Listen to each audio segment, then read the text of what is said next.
The subject today is a thing called financial education, which is a very big subject.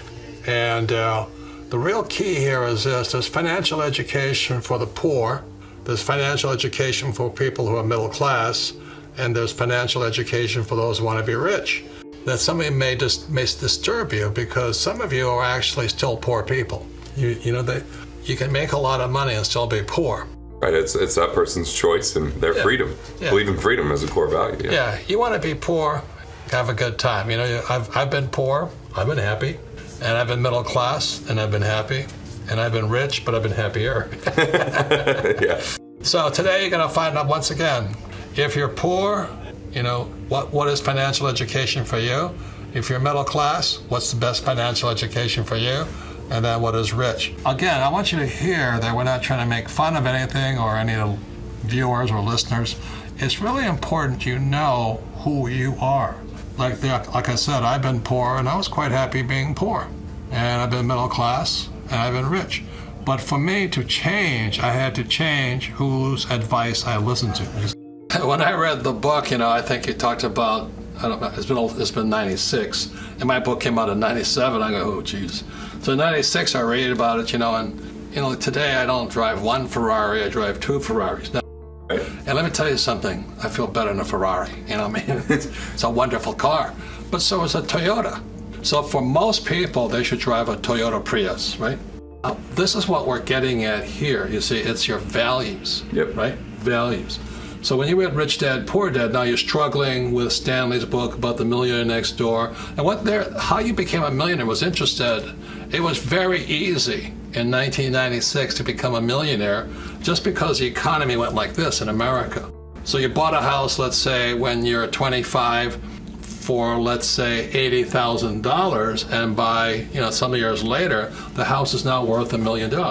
And that's how you became rich. You were getting rich by being frugal and riding the U.S. economy up, investing in the stock market. It went up. But the problem is today it's not going this way, it's going this way. So That's why The Millionaire Next Door is still a good book, but you may be going this way. You might ride that wave all the way down and crash. So that's the point. The point is what's inside of you. Are you happy with a Toyota Prius? Knock yourself out. I'm not. Okay, if you understand that point of it. Like, I've always had nice cars because I like nice cars. I love nice cars. I know we've had some of the same cars in our past, yeah. And my first car was like 1969 Corvette, and I graduated from college in 1969. So I was really happy, and I did other things to pay for the car. That's the reason I like this book here, is Killing Sacred Cows. It's what's really killing a lot of people financially is they have a sacred cow. Like, the old sacred cows that worked for my generation are, you go to school, but you learn nothing about money. You get a job, and today kids are going to school and they're finding no jobs, but they're deeply in debt. Okay? You save money, and why would you save money when the Fed is printing trillions of dollars? And you buy a house because your house is an asset, and in 2007 the housing prices plunged, they got wiped out. And I think the worst thing of all, between what we agree on, is invest for the long term in a 401k full of mutual fund. So those are sacred cows. Why would you save money when the Fed has admitted to printing $4 trillion? So they can print it faster than you can save it. And then this thing about get out of debt. Debt is money, but it's good advice for the poor and middle class and all this stuff. So these are some of the sacred cows. Right, and again, I want to reiterate this.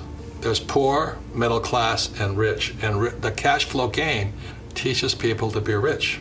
And there's other people who don't want to be rich, they just want to be middle class, which is their choice. It matches their spirit. So here we are in 2015. This is what we're saying, guys. There's poor, middle class, and rich, and there's advice for poor people. A lot of people like being poor. And you want to be middle class, there's great advice for you. And you want to be rich, there's great advice for them. So I just want to say this, okay? A financial plan is great. You learn a lot of things in it, how to budget, and you learn about wills and trust and insurance. There's things that are very valuable in it. But they're selling you something. That's the whole point here. So if you want to be poor, it's a great plan.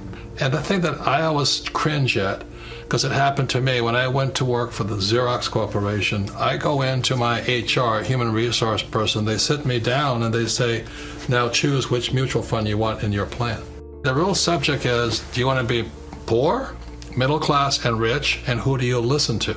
So my point is, we're repeating, because repetition is how we learn, is there was this great book, The Millionaire Next Door, and it worked because the stock market was going up. This is Stanley. Like I said, my father bought a house, I think in 1967, it was $50,000, $1.2 million, $1.4 million a few years later. The trouble is he couldn't sell it because he had no place to go. So he was a net worth No millionaire. cash flow coming in. No cash flow, and he lost his job, and he was all this But his stuff. taxes were going up. Yeah, his property taxes went up. So there's a lot of people who are millionaires, but they're broke. If you can understand that, isn't that true? Yeah. Net worth is relatively worthless if you can't convert to cash flow. That's right. That's the bottom line.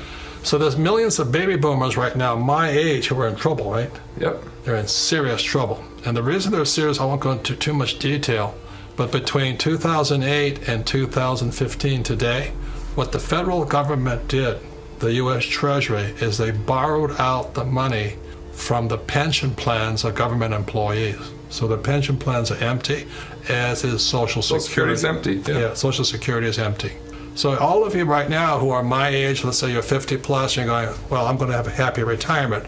The real truth is, the odds are, it's not that you'll die poor, the odds are you'll run out of money before you die. I'm going to say this, what's going to happen, let's say you're like, say, real old, 67 or 68, and you're out of money and out of a job. What's the point here? Most of you, if you're baby boomers, you're going to run out of money before you die. That's the worst. Those who are following the old rules or the old sacred cows, you're going to get hammered. So this is how we make changes, okay? And this is the whole message of today's program with Garrett. There's advice for poor people, there's middle class people, and rich people. If you like being poor, then Susie Orman is your best teacher. You know, what she says is cut up your credit cards and live below your means. You know, for most people, that's good advice, right? Yeah. It's fantastic advice. You won't get If you're rich. spending more than you make, you got to listen to that. And it's not, well, at the point that, you know, Garrett's making here, it's not how much you make makes you poor. What makes you poor is you spend more than you make. So, you know, I have a friend who says, you know, he makes a lot of money as an attorney. He says, my wife has a black belt in spending. You know, she shops all day long. So let's say he makes $1, she'll spend 10. So when Susie Orman says, cut up your credit cards, fantastic advice. Because if you don't stop that, you'll never be rich anyway, right? That's the problem. So Susie, I love it when she had her show. That person, if they don't change that, if they don't stop spending more than they make, nothing else will save them. Yeah, because they'll, you know, so then to get the higher paying job, they just spend more money. Yeah, it's Parkinson's law. The more they make, the more they spend. Yeah. And so that's why Susie Orman's fantastic advice for poor people. And then for the middle class, we have a whole bunch of people, okay? We have number 1 millionaire next door with Stanley. And also we have Dave Ramsey. He is a friend of mine. He has fantastic advice. You want to be middle class? Live debt free. And people go, oh, that's such a good idea. You know, debt free. Yeah. That makes a lot of sense. So you buy a house, you pay it off, you buy a house, you know, all this stuff. I did that. When I was becoming rich, Kim and I lived in a little house, was at the Hilton Hotel in Phoenix here. But my monthly payments total was $310 a month, and rent in the same house would have been $800 to $1,000. So it was really made a lot of sense to kind of live in a less expensive house. And with that extra money, we're buying apartment houses. And today, Kim and I have 10,000 apartment houses. So if you're middle class, you know, buy a little house, you know, pay it off, live debt-free. So all of you who are middle class, it's live below your means and live debt-free. Susie's is cut up your credit cards, get out of debt. See, that's very different, but that's great advice. The point here is this: if you can't do what Susie does and you can't do what Dave does, you shouldn't do what we do. Right. And that's the point here. If you can't do what Susie does and you can't do what Dave recommends, don't do what we do. Small ebook, big impact, the wealth tree. The only 4 ways that will make you financially free forever. Download it here for free.